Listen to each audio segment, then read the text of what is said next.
The book of Jonah in the Bible is such a masterclass as to how God teaches us lessons in the most unforeseen circumstances. It's incredible. And as the story goes, God comes to Jonah and says, "Get up, go to the city of Nineveh and teach the lesson that I tell you." And the message is that this city in 40 days' time is bound for destruction because of the evils that have plagued the city's gates. And so Jonah goes and he meets with the king and he says, "King, this city is bound for destruction in 40 days' time unless something changes." So the king hears this and he says, "We're issuing a nationwide fast. No water, no food, and we're going to dress in sackcloth and direct our eyes to the Lord." So God sees this and he ends up sparing the city. He saves the people. And Jonah becomes angry at this because he says to God, "God, these are sinners. These are enemies against Israel. How are you going to save these people?" And God says, "Is it right for you to be angry about this?" So Jonah goes east of the city, finds some place outside of the gates, and he sets up shop. God, as Jonah is sitting there, sends a plant for him to provide shelter, to provide shade. But by that day's end, as soon as he sent the plant, he took away the plant.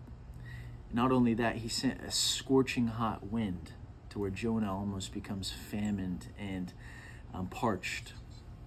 And so he says, Jonah says, "Why are you doing this, God? I don't understand this." And God says, "Is it right for you to be angry about the plant?" And he says, "Yes, it's right." He replied, I'm angry enough to die."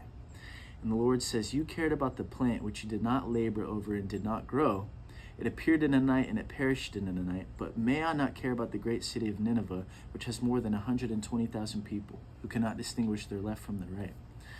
So the message here is that Jonah cared about something finite and he had compassion for the plant, but yet he didn't have compassion for the 120,000 of Nineveh.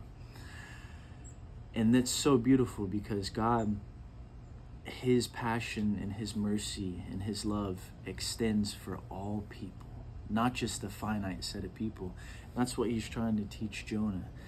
The wicked and the evil who cast horrendous things upon society, God even loves those people.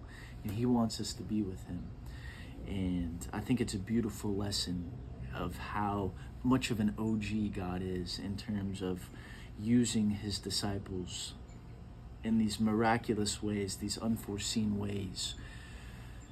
It's quite incredible, man. And I think as we go out upon our walk and our journey in life, we often don't know where we're headed, or it feels that way. But I just want you to know that your path is perfect just as it is. And if you work hard, you be a disciple to spread good, spread love in this world, you're going to be living in the Spirit and the treasures of what God and his kingdom provides.